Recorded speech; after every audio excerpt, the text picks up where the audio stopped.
यांचा चोपदार हा वारीसाठी नेहमी तयार असतो. तर मी भारतभाऊ कांसुलकरांना अशी विनंती करतो की त्यांनी व्यासपीठावरून आपले विचार व्यक्त करा. त्या ठिकाणी ठेवलेला आहे आणि या सोहळ्यामध्ये माझे सर्व आदरणीय पूजनीय विद्या या ठिकाणी व्यासपीठ धारक आहेत. या सर्वांचा असणारा हे उल्लेख करू शकत नाही आणि वेळ ही जास्त कमी असल्यामुळे जास्तीत जास्त जसा लवकर आपल्याला आठवता येईल त्याप्रमाणे मी या ठिकाणी विचार मांडतो. आमच्या असणाऱ्या माता भगिनी आणि त्याचप्रमाणे संपूर्ण विद्यार्थी वर्ग त्या ठिकाणी उपस्थित आहे. माझ्या या दोन शब्दाच्या विचारामधून हा संवाद फार मोठ्या विचारवंतांनी ठेवलेला आहे असं मी समजतो. कारण हा वाद नाही किंवा अनुवाद नाही, आपल्याला संवादाचीच गरज आहे. संवादाचं हे मंथन आहे.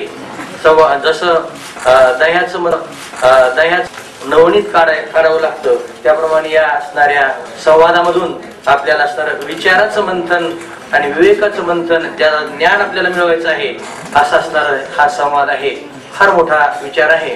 आणि हा पालखी सोहळा हा वारकरी संप्रदाय म्हणजे अनादी कालाचा संप्रदाय आहे. ज्ञानोबरायापासूनच आहे असं नाही, तर महादेव आपण ज्याला सर्वांच्या पेक्षा मोठा देव आपण मानतो असा अनादी कालापासून चालणारा हा संप्रदाय आहे. ज्ञानोबरायांनी संप्रदायाला उजाळा दिला कारण त्याचे अगोदरचे आपल्याला पुरावे भेटतात. ते आपल्याला या ठिकाणी काही सांगायचं नाही. परंतु ज्ञानोबरायानं ही वैष्णवाची मांदी काही कारणास्तव निर्माण केली. अनादी कालाची परंपरा आहे, अनादी युगाची परंपरा आहे. मागच्या कालामध्ये त्रेतायुगामध्ये हेच असणारे फक्त वानर होते असं आपल्याला सांगता येईल. तेच असणारे पुढे द्वापार युगामध्ये कृष्णावतारामध्ये ते असणारे गोपाळ झाले आणि तेच असणारे या कलियुगामध्ये असणारे वारकरी असणारे या दृष्टिकोनामधून कार्यरत आहेत. म्हणजे हे फार मोठे एक जगाला आपल्या स्वरूपाकडे, सर्वांना आपल्या स्वरूपाकडे ज्ञानाकडे नेणारे हे एक ज्ञानवंत अशा प्रकारचे असणारे संत आहेत. आपलं ज्ञान काय आहे, मनुष्य जीवन काय आहे, मनुष्य असणारा त्याचं खरं तत्व काय आहे, हा मनुष्य अशा प्रकारचा प्रत्येक जणच वारी करतो. कोणती वारी करतो? जन्माला येतो आणि मरतो. ही वारी आपण प्रत्येक मानव करतो, प्रत्येक जीव करतो. परंतु ह्या जीवनामधून असणार ही वारी संपवायची, आपल्याला जन्माची आणि मरणाची वारी संपवायची आहे. त्याच्याकरता वारकरी हा सांगतो की जन्म मरणाची वारी तुम्ही या ठिकाणी असणार आल्यानंतर, वारकरी झाल्यानंतर तुम्ही संपविताल. हो, कारण हा वारकरी अशा प्रकारचा असणारा फार मोठा अद्वैत बोधावर याची असणारी बैठक आहे. डोळस संप्रदाय आहे. जगाच्या पाठीवर अनेक संप्रदाय होऊन गेले, काही आले आणि काही वेळेपुरते राहिले आणि काही नष्ट झाले. याला एक आधार अशा प्रकारचा आहे की तो म्हणजे अध्यात्म ज्ञानाचा, अद्वैत बोधाचा हा असणारा भेदभाव विसरून कार्यरत आहे. म्हणून अशा या सोहळ्यामध्ये आम्ही आमच्या असणाऱ्या साधू संतांच्या उपदेशानं, साधू संतांच्या असणाऱ्या या मार्गदर्शनाच्या द्वारे फार मोठ्या परंपरेनं आम्ही याच्यामध्ये आहेत. सोहळ्यामध्ये म्हणजे हा सोहळा म्हणजे हे अंग आहे आणि दिंडी हा असणारा माझ्याकडे आलेला विषय असणारा परंपरेच आहे. ते दोन शब्दामध्ये सांगतो की सोहळा म्हणजे मोठा, परंतु त्याचे एक अंग दिंडी आहे. दिंडी म्हणजे त्याचा जीव आहे. त्या सोहळ्याचा संपूर्ण जीव काय आहे? दिंडी. दिंडी जर काढली सोहळ्यातली तर सोहळा म्हणजे राहू शकत नाही. म्हणून दिंडी हा मोठा त्याचा अंग आहे. आणि हे दिंड्याची चालक जे आहेत ह्या दिंड्या अनेक दिवसापासून, आता आम्हाला असं समजतं आमच्या घरातून परंपरेमधून किंवा आपण ज्ञानेश्वर महाराजांच्या आणि तुकाराम महाराजांच्या पालखीपासून ही आपली परंपरा आहे. कारण त्याचे अशा प्रकारचे असणारे आपल्याला संशय हे काढता येतील की चोपदार कांसुरकरांचा आहे. त्याचप्रमाणे दिंडीला पहिला असणारा जो विनेकरी आहे तो कांसुरकरांचा आहे. म्हणून हा असणारा आपल्याला त्याच्यामध्ये सारांश काढता येईल की फार म्हणजे जुन्या कालापासून आमची असणारी ही परंपरा चालते. आमच्या आजोबा त्याचप्रमाणे चुलती वगैरे अशा प्रकारचं सांगत होत्या की एवढे अडचणी पूर्वीच्या कालामध्ये या सोहळ्या चालण्याकरता होत्या. खाण्यापिण्याच्या अडचणी होत्या, राहण्याच्या अडचणी होत्या, पाऊस आला तर व्यवस्था नव्हती, तरीही पण अनेक अडचणीमधून चिखलामधून आमच्या वडिलांनी हे जे सोहळा अशा प्रकारचा खांद्यावर पादुका घेऊन, पालखी तर नव्हतीच, थोडे खांद्यावर पादुका घेऊन डोक्यावर अशा प्रकारचं त्या घेऊन ह्या पालखी असणाऱ्या पालखी सोहळा पंढरपूरला आणण्याचं काम पूर्वीपासूनच या परंपरेनं अशा प्रकारचं केलेले आहे. दिंड्या चालणं म्हणजे सहजासहजी पूर्वीच्या काळामध्ये फार आवड होता. आता काळामध्ये त्याचा बदल झालेला आहे, परिवर्तन झालेलं आहे आजच्या दिंडी चालण्यामध्ये आणि पूर्वीच्या दिंडी चालण्यामध्ये. हे चालवणं आणि हे टिकवणं फार मोठं अशा प्रकारचं असणार, त्याला परंपरा म्हणतो. हे चालवणं आणि टिकवणं, नित्याने चालवणं, वार्षिक जे काही वारकरी संप्रदायाची जे काही चालीरीती आहेत, काही त्याच्या काही उत्सव आहेत, काही तिथी आहेत, ह्या सारख्या नेहमी प्रत्येक महिन्याला प्रत्येक वर्षाला हे चालवणं याला परंपरा म्हणतात. आणि संप्रदायाची असणाऱ्या संपूर्ण परंपरा आमच्या असणाऱ्या या परंपरेमधून चालत आहेत. आज सुद्धा आमच्याकडे जो देव आहे महाराज, तो असणारा ग्रंथाचाच आहे. आज सुद्धा असणार महालक्ष्मी आम्ही जी ठेवतो ती सुद्धा असणारी आमची ग्रंथाचीच आहे. सत्यनारायण आमच्याकडे नाही, आम्ही असणार महापूजाच असणारी पांडुरंगाची करतो. वारकरी संप्रदायाचे अशा प्रकारचे काही नियम आहेत. आणि त्याचप्रमाणे असणारे आम्ही बैलाची जरी पोळ्याच्या दिवशी पूजा करायची झाली तरी त्याचा अभंग म्हणून आणि टाळ घेऊन असणार, वाजवूनच ते असणार, आरती करूनच असणार भगवंताची आणि तुकोबारा ज्ञानोबाराची आरती करून त्याची आरती करतो. म्हणजे संप्रदायाचे अशा प्रकारचे जे काही नियम आहेत ते संपूर्ण नियम आपण असणार यामधून पाळले जातात. आणि दिंडीची असणारी ज्या परंपरा आहेत फार मोठी. आता आजच्या व्यवस्थापनेला या 25 वर्षापासून बदल झालेला आहे, परिवर्तन झालेलं आहे. परंतु त्या 25 वर्ष माझी म्हणजे जी काही सेवा आहे ती 35 वर्षापासून मी करतो. 35 वर्षापासून मी दिंडीमध्ये सहभागी आहे. एकही दिवशी असणारे मी दिंडीमध्ये चालत असताना बसलेलो नाही.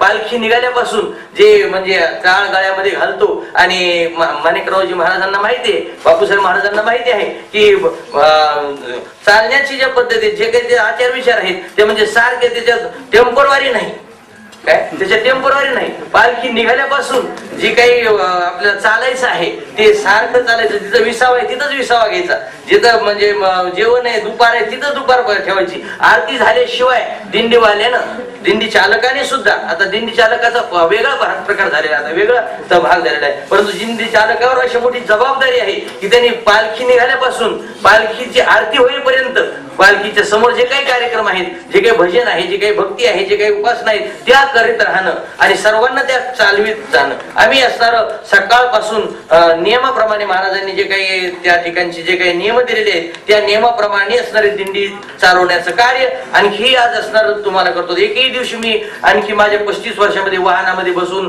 प्रवास केलेला नाही. सारखा चालतच राहतो आणि त्याचे जे नियम आहेत ते नियम पार पडत राहतो. पूर्वीच्याही काळामध्ये अशाच असणाऱ्या चालीरीती होत्या आणि त्याप्रमाणे असणार फार मोठी आजच्या प्रकारात जर पाहिलं, आजच्या दिवसात जर पाहिलं तर पूर्वीपेक्षा खूप मोठ्या व्यवस्था झालेल्या आहेत आणि आणखी कराव्या. आमच्या या सर्व मित्रमंडळाने नवयोग अशा प्रकारच्या मराठवाडा, आपलं खरं म्हणजे पाहिलं तर भारत देश म्हणजे कोणताही कारणवादी नाही. जसं जड कारणवादी काही देश आहेत, काही देश अर्थकारणवादी आहेत, काही देश असणारे वेगवेगळे आहेत, परंतु आपला भारत देश म्हणजे अध्यात्म कारणवादी, अध्यात्मबोध कारणवादी आहे. आणि आपली परंपरा त्यात महाराष्ट्राची आहे. महाराष्ट्र म्हणजे संत भूमी त्याला म्हणतात. मोठं राष्ट्र याचा अर्थ पैशाने किंवा एखाद्या असणाऱ्या सत्तेनं किंवा असा नाही, त्या असणाऱ्या ताकदीनं, त्या असणाऱ्या विचाराने, त्या ज्ञानाने मोठा. काय विचार मोठा म्हणजे अध्यात्म ज्ञान हे सर्व ज्ञानामध्ये श्रेष्ठ ज्ञान आहे. मी सांगूनच गेलो की आणि सर्व ज्ञान, सर्व नद्या जसे समुद्रामध्ये सामील होतात तसे अज्ञान, विज्ञान आणि सर्व अशा प्रकारचे जे ज्ञान आहेत ते संपूर्ण अध्यात्म ज्ञानासाठी मनुष्य जीवन हे अध्यात्म प्राप्ती करता आहे असं शास्त्र सांगतं. असं असणार धर्म सांगतो. आणि ज्या दोन गोष्टी न बदलणाऱ्या आहेत त्या म्हणजे धर्म आणि ब्रह्म हे न बदलणारे आहेत. बाकी सर्व काल बदलेल, व्यक्ती बदलतील, सगळं काही बदल होईल, परंतु या दोन गोष्टीमध्ये कदापिही बदल होत नाही. आणि अशा असणाऱ्या या धर्माची असणारी पताका घेऊन चालणारा वारकरी संप्रदाय आणि त्याच्यात चालणाऱ्या या परंपरा फार मोठ्या महत्वाच्या आहेत आणि त्या नेहमी असणार चालतच राहतील आणि त्या करतच त्याच्यात मोठी प्रगती झालेली आहे. आजच्या आजच्या असणाऱ्या पूर्वीच्या काळामध्ये तेवढे विद्वान नव्हते, सर्व कलाकार नव्हते, पण आजच्या काळामध्ये विद्वान झालेले आहेत, फार मोठे मार्गदर्शक झालेले आहेत, फार मोठं असणार वाच्यार्थाने नाही तर अर्थबोधाने सुद्धा असणारे परिपूर्ण झालेली असणारी या क्षेत्रामध्ये आपल्याला मंडळी आढळून येते. आणि अशीच असणारी ही मंडळी ही कार्यरत राहणार आहे. मला सांगायचं काय, अशा प्रकारचा हा संवाद आणि आमच्या परंपरेचं एक प्रतीक आहे, सांगण्यासारखं भूषण आहे. एक गोष्ट सांगू नये, आता वेळ होत चाललेला आहे, 2 मिनिटांमध्ये सांगतो की या परंपरेमधून झालेले आमचे जे काही पूर्वज आहेत, तुमच्या आशीर्वादाने सर्वांच्या, हे चमत्कार अशा प्रकारचा आहे. एक उत्सव आहे, चैत्र त्रयोदशी ते पंचमी वार्षिक उत्सव आहे. ज्या हे वारकरी जे आता आहेत आमच्या परंपरेतले, ज्या ठिकाणी आम्ही त्यांना, आमच्या पूर्वजांनी ज्या ठिकाणी त्यांना आजोबा होते ते दहन दिलेलं आहे बरं का, अशी आमची म्हणजे श्रद्धा आहे, किंवा आता सुद्धा चालू आहे. आम्ही त्याची प्रसिद्धी केलेली नाही.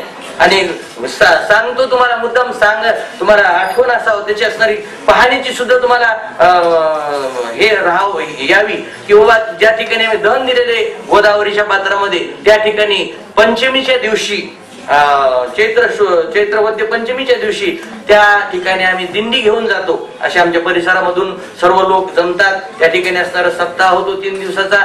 आमचे असणारे गुरुवर्य वैकुंठवासी निवृत्ती महाराज दादा हे त्या ठिकाणी नेहमी यायचे, आणि आणखी सुद्धा सर्व त्या ठिकाणी येतात. त्या ठिकाणी आम्ही दिंडी निघते. सकाळी निघाल्यानंतर ज्या ठिकाणी आपल्याला तिथं पूजा करायची आहे, ज्या ठिकाणी दहन दिलेलं आहे, त्या ठिकाणी आणखी सुद्धा महाराज तुळशी उगवतात, अचानक उगवतात. ह्या वर्षीचा असा प्रकार झाला, काही तुकार मुलांनी कशाच्या तुळशी थोतांड करतात म्हणून त्या तुळशी असणाऱ्या उपटून काढल्या.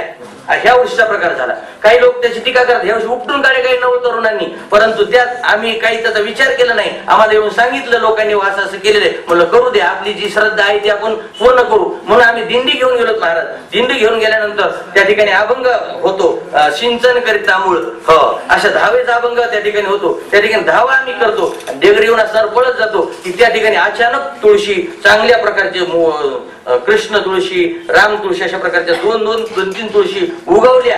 हा चमत्कार त्या ठिकाणी या परंपरेचा आहे बघा. नित्य नेम नामे तो प्राणी दुर्लभ, लक्ष्मी वल्लभ तयाजवळ, अशा प्रकारची असणारी खरोखर आपल्याला भूषणीय अशा प्रकारची असणारी परंपरा आहे. आणि म्हणून ह्याच्यात कुठल्याही प्रकारची कमकुवतता आम्हाला येत नाही. मी सांगून जातो की मी तुमच्यासारखे असणारे नवयुवक सुद्धा, विद्यार्थी सुद्धा चांगले तयार केलेले आहेत. माझा एक मुलगा अमेरिकेमध्ये सुद्धा आज MCA अशा केमिकल इंजिनियर अशा प्रकारचा आजच्या कालामध्ये आहे. 2 लाख रुपये त्याला पगार कालच झाली, लक्षात ठेवा. ते मुद्दाम सांगतो कशासाठी, वारकरी संप्रदाय कुठल्याही क्षेत्रामध्ये कमी नाही, कुठल्याही क्षेत्रामध्ये. शेती जरी करत असताना मी 100 एकरची शेती करतो, एकटा करतो. लोक म्हणतात कसे करतात, आमचा फक्त विश्वास पांडुरंगावर आहे, देवावर आहे. म्हणून ती सगळं शेती माझं कोणी चोरून नेत नाही, काही नाही. एक मुलगी मेडिकल ऑफिसर केलेली, 2 मुलं इंजिनियर केलेत. म्हणजे ह्याच्यामध्ये सुद्धा मी तुम्हाला कुठे कमी अशा प्रकारचं असणार हे नाही. आमचे सर्व डॉक्टर आहेत, कोणी असे सगळे संप्रदायामधून सर्व विवेक अशा प्रकारचे. कोणतंही काम असं कमी, असं संप्रदायामधून कमी होत आहे. ह्याच्यामुळे अंधश्रद्धा नाही, अंधश्रद्धा नसून डोळस श्रद्धा आहे. म्हणून नवयुवकांनी आमच्या मराठवाड्याच्या लोकांनी ही मित्रमंडळाची स्थापना केली. आणखी त्याच्यामध्ये आणखी भविष्य आहे. असो, याप्रमाणे हा परिसंवाद फार मोठ्या प्रेमाने या ठिकाणी नवयुवकांनी आणि सर्वांनी आपण केला. सर्व थोर माणसं आहात. मलाही या ठिकाणी आमच्या असणारे गुरुवर्य बापूसाहेबांनी या ठिकाणी मला आज्ञा केली, महाराज तुम्ही 2 शब्द बोलताल का? म्हणलं तुमच्या आशीर्वादाने पंगुम लंग येते की तुमचा आशीर्वाद असल्या मी 2 शब्द थोड्या शब्दामध्ये मी